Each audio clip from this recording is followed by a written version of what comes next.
अस्सलाम वालेकुम नाज़रीन। प्रोग्राम अवामी समाचार सां गॾु मां आहियां बरकत बलोच। अॼु असीं ॻाल्हि कंदासीं सिहत आमा जे सहूलियतुनि जे हवाले सां। सिंध जे मुख़्तलिफ़ जेके इस्पतालूं आहिनि जिन जे लाइ लखे किरोड़े रुपए बजट अचे थी, लेकिन आम माण्हू जेको आहे उनखे का बि सहूलियत मुयसरु न आहे। ख़ासि तौर ते आम जेके बीमारियूं आहिनि या मौसमी बीमारियूं आहिनि, विचड़ंदड़ बीमारियूं आहिनि, उन दौरान ग़रीब ऐं नादार माण्हू उन इस्पतालुनि जो रुख़ कनि था, बेपहुच माण्हू उन इस्पतालुनि जो रुख़ कनि था, लेकिन उते या त डॉक्टरनि जी खोट हूंदी आहे या वरी उन्हनि खे दवाऊं न मिली सघंदियूं आहिनि। पर ख़ासि तौर ते जेके हादसा थियनि था उन जे दौरान या त रेफर कयो वेंदो आहे या उन्हनि मरीज़नि खे का बि सहूलियत मिली न सघंदी आहे तिबी इमदाद जे हवाले सां। कुते जे चक पाइण दौरान, ॾाढनि दौरान, जॾहिं कुते जे हमले में को ॿार ज़ख़्मी थिए थो या को माण्हू ज़ख़्मी थिए थो त उन हवाले सां बि वैक्सीन मुयसरु न थी सघंदी आहे। ॿावड़े शहर में कुझु ॾींहं अॻु में ताहिरा नाले 7 सालनि जी जेका न्याणी आहे, उनखे कुते ॾाढे विधो, उनखे इस्पताल आंदो वियो, लेकिन डॉक्टरनि लापरवाही कंदे उनखे घर भेड़ो कयो। जॾहिं त उनजी हालत ग़ैर थी वई, उनखे रहीम यार ख़ान मुंतक़िल कयो वियो ऐं उते हुन दम धणी हवाले कयो। हिकु मासूम ॿारु जंहिंखे सिंध हुकूमत जे एतिरे किरोड़े रुपए बजट जे बावजूद बि वैक्सीन न मिली सघे, जेको फिक्र जो लम्हो आहे ऐं इन मां ई ज़ाहिर थिए थो त असांजी सिंध जे इस्पतालुनि में केतिरियूं सहूलियतूं मौजूदु आहिनि।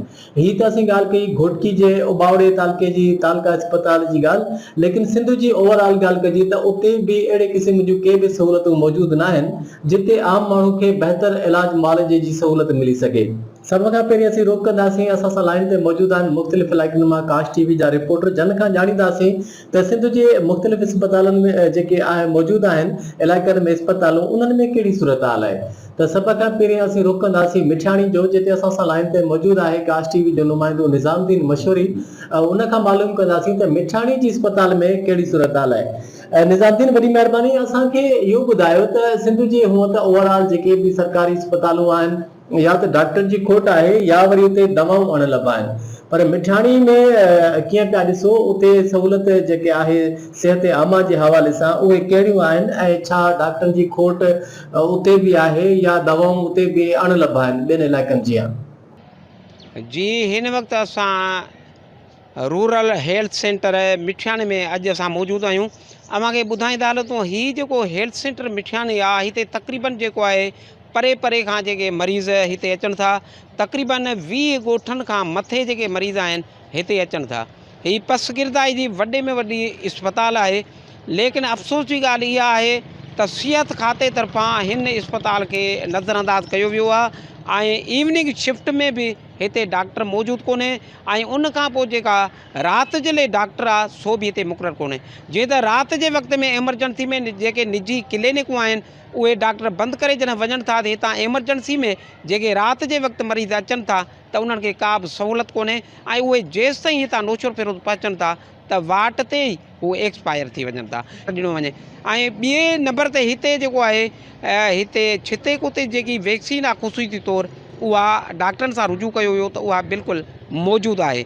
बाक़ी हिते जेका एक्सरे मशीन आहे उहा नाकारा बणियल आहे ऐं उन खां पोइ हिते अल्ट्रासाउंड जी जेका मशीन आहे सा बि हिते ख़राबु आहे ऐं उन खां पोइ डॉक्टरनि जी तमामु वॾी खोट आहे, अमले जी वॾी खोट आहे ऐं हितां जे जेके हिननि माण्हुनि जेको मरीज़नि राति जे वक़्त में जेके मरीज़ आहिनि उहे जेको आहे सो हितां डॉक्टर न हुजणु सबबु वापसि हलिया वेंदा आहिनि। ईअं खणी चइजे त हीअ मिठियाणी इस्पताल रेफर घर बणियल आहे, इन करे हितां जे माण्हुनि इहो ई मुतालबो कयो आहे त हिन इस्पताल खे सहूलियतूं मुयसरु कयूं वञनि। जी, वॾी महिरबानी निज़ामुद्दीन अपडेट करण लाइ। हाणे रुख़ कंदासीं असीं मोहम्मद हुसैन लाशारी ॾांहुं, जेको न्यू जतोई में मौजूदु आहे। मोहम्मद हुसैन, जीअं त असीं ॻाल्हि कईसीं त सिंध जे मुख़्तलिफ़ इस्पतालुनि में का बि सहूलियत मौजूदु न आहे, रेफर सेंटर इस्पतालूं बणियल आहिनि, आम ऐं ग़रीब माण्हू, नादार माण्हू इलाज जी सहूलियतुनि खां महरूम आहे। हालांकि किरोड़े रुपया बजट वक़्फ़ कई वञे थी ज़िले सतह ते, उन बावजूदि इन्हनि इस्पतालुनि में का बि तब्दीली न अची सघी आहे, न ई को नोटिस वरितो वेंदो आहे, न ई को चेक इन बैलेंस आहे। त न्यू जतोई जी सूरत हाल खां आगाह कजो त उते मौजूदु इस्पताल में कहिड़ियूं सहूलियतूं मौजूदु आहिनि। जी नाज़रीन, असीं मौजूदु आहियूं हींअर rural health centre new Jatoi में, जिते असीं इन इस्पताल जो जाइज़ो वरितो आहे ऐं हितां जे MS सैयद सजाद अली शाह सां मिलिया आहियूं ऐं उनखां पुछा कई आहे त हिते जेको कुते जे चक वारी जेका वैक्सीन आहे उहा आहे या कान्हे। त हुननि चयो त असां वटि बिल्कुलु अवेलेबल आहे ऐं असीं हितां जे माण्हुनि जी कोशिशि करे उन्हनि जी हथल मक़दूर कोशिशि कयूं था त उन्हनि जा मसइला हल थियनि। उन्हनि पंहिंजे उहे जेके वैक्सीन आहिनि उहे बि ॾेखारियूं आहिनि ऐं उनखां पोइ जेका रोड ते माण्हू किरी थो पवे जेको हादसो थो थिए त उनजी जेका बचाव जी जेका वैक्सीनेशन आहे उहा बि हिते आहे। पर हुनजो चवणु आहे त हिते बिल्कुलु जेको स्टाफ आहे उनजी तमामु घणी खोट आहे। असीं बार बार आला इंतिज़ामिया खे सां ॻाल्हि ॿोल करे चुका आहियूं पर असांखे को बि अञा डॉक्टर बि कोन था मिलनि ऐं जेके दवाउनि जी अक्सर करे थोरी घणी खोट रहे थी पई। उन करे असांखे फिलफोर जेको आहे सो जदीद जेका टेक्नोलॉजी आहे उन तहत जेके दवाऊं आहिनि या जेका बि मशीनरी आहे उहा अवेलेबल कई वञे त जीअं असां हितां जे माण्हुनि जी सहायता करे सघूं। ऐं इहो मां तव्हांखे ॿुधाईंदो हलां त हीउ रूरल हेल्थ सेंटर जेको न्यू जतोई आहे इहो पूरे जेको हुन एरिया में 40,000 खां मथे जेका आबादी आहे उन जा माण्हू हिते दवा जे लाइ था अचनि ऐं उन खां सवाइ तक़रीबन 500 खां मथे पॉपुलेशन आहे। 500 खां मथे जेके माण्हू आहिनि उहे हिते मरीज़ अचनि था उन्हनि जी OPD आहे ऐं मुख़्तलिफ़ हितां जेके 30-35 ॻोठ आहिनि उन्हनि जा माण्हू दवा जे लाइ अचनि था पिया ऐं ॿिया जेके मसइला आहिनि उहे खणी था अचनि। पर अफ़सोस इहो आहे त हिते तमामु घणी डॉक्टरनि जी खोट आहे ऐं ॿियो जेको स्टाफ आहे जेको उहो हिते कोन्हे को। जी वॾी महिरबानी मोहम्मद हुसैन असांखे तफ़सीलन आगाह करण खां। मसूद सहतो असां सां लाइन ते मौजूद आहे हालाणी मां। हालाणी जी सूरत हाल ॼाणींदासीं मसूद खां। मसूद सिंध जे मुख़्तलिफ़ अस्पतालुनि में जीअं रिपोर्टर ॿुधाइनि पिया त उते कोन के बि सहूलियतूं ख़ासि मौजूदु न आहिनि जिते आम ग़रीब ऐं नादार माण्हू इलाज मुआलजो कराए सघनि या सहूलियत हासिल करे सघनि। त हालाणी जी सूरत हाल खां आगाह कजो त हालाणी जे अस्पताल सरकारी अस्पताल में कहिड़ियूं सहूलियतूं मौजूदु आहिनि, छा उतां जे माण्हुनि खे सहूलियत मिले पई या उहे बि सिंध जे मुख़्तलिफ़ इलाइक़नि में जीअं आम माण्हू भोॻे पियो उते बि आम माण्हू या ग़रीब माण्हू जेको इलाज जे लाइ पहुचे थो उहो मायूस थी वापसि वरे थो। जी बिल्कुलु नाज़रीन, हींअर असां मौजूदु आहियूं हालाणी पेश आहे सरकारी अस्पताल में जिते ईंदड़ मरीज़नि खे सिहत ऐं बुनियादी सहूलियतूं तमामु बहितरीन तरीक़े सां ॾिनी वञनि। उते जी वैक्सीन हिते अवेलेबल आहे ऐं वॾी महिरबानी मसूद तफ़सीलन आगाह करण खां। हालाणी मां तव्हां असांखे अपडेट कयो। उबावड़ो में जीअं ॻाल्हि कईसीं त उते पिण नींगी जेका आहे तड़पी फौत थी वई लेकिन उनखे कुते जे ॾाढण खां बचाव वारी वैक्सीन न मिली सघी। तालका अस्पताल आहे, इन अस्पताल में अॻ में बि अहिड़े क़िस्म जा खोड़ वाक़िया थी चुका आहिनि लेकिन अञा ताईं कंहिं बि नोटिस न आहे वरितो। साबिर कलोड़ो असां सां लाइन ते मौजूदु आहे। ऐं साबिर, उबावड़ो अस्पताल जेकी आहे ख़ासि तौर ते अहमियत वारी अस्पताल आहे, हिन जे लाइ करोड़े रुपया बजट बि अचे थी ऐं हिन अस्पताल जी तोसी जे हवाले सां बि ॻाल्हियूं कयूं वञनि थियूं त के उतां जी सहूलियत कीअं पिया ॾिसो, उतां जी सूरत हाल कीअं आहे, उते सहूलियतुनि खे कीअं पिया ॾिसो ऐं छा आम माण्हू आम शहरी खे सहूलियतूं मिलनि पियूं? जी बिल्कुलु, मां हिन वक़्तु मौजूदु तालका उबाड़ो अस्पताल में। हिन अस्पताल खे तालके दर्जो ॾिनो वियो आहे पर बदकिस्मती सां हिन खे मुख़्तलिफ़ सहूलियतुनि खां महरूम रखियो वियो आहे। मां अव्हांखे ॿुधाईंदो हलां था त हिन अस्पताल में मुख़्तलिफ़ इलाइक़नि खां मरीज़ अचनि था जीअं मामनपुर रौंती आहे, चौकमाड़ी आहे, यूसी रौंती आहे, मामनपुर ऐं शमस छपरी ऐं मुख़्तलिफ़ इलाइक़नि खां मरीज़ अचनि था। पर हिन अस्पताल में जेको कमु कंदड़ अमलो आहे घटि हुजण जे सबबु हू अमलो वॾी मुश्किलातुनि खे मुंहुं ॾेई रहियो आहे। हिन अस्पताल में मुख़्तलिफ़ इलाइक़नि जा मरीज़ अचनि था।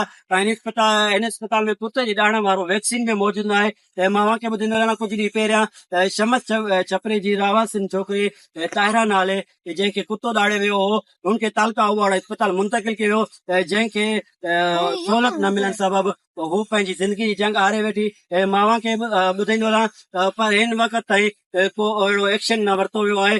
पर हितां जे इलाइक़े वासियुनि खे सहूलियत न मिलण सबबु हू वरी मुश्किलातुनि खे मुंहुं ॾेई रहिया आहिनि।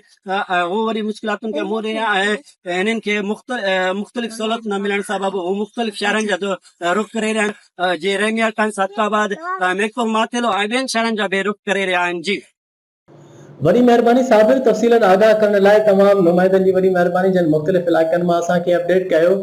ख़ासि तौर ते सिहत जी ॻाल्हि कजे त सिंध में सिहत जे हवाले सां का बि तसली बख़्श सूरत हाल न आहे। आम माण्हू खे सिहत आमा जूं सहूलियतूं मुयसर न आहिनि। हिन वधंदड़ महांगाई, गुरबत, बेरोज़गारी में हिकु वाहिद सहारो आहे जंहिंमें बीमारी दौरान या कंहिं एमरजेंसी दौरान मरीज़ रुख़ कनि था, ग़रीब माण्हू रुख़ कनि था लेकिन उतां सवाइ मायूसी जे उन्हनि खे कुझु बि पलो नथो पए ऐं नई इन मायूसी जो को बि नोटिस वरितो वञे थो। अॼु जेका सूरत हाल आहे उहा जेका 10 साल पहिरियां मौजूदु हुई या केतिरा ई ॾहाका पहिरियां मौजूदु हुई उहा पिणु साॻी सूरत हाल मौजूदु आहे।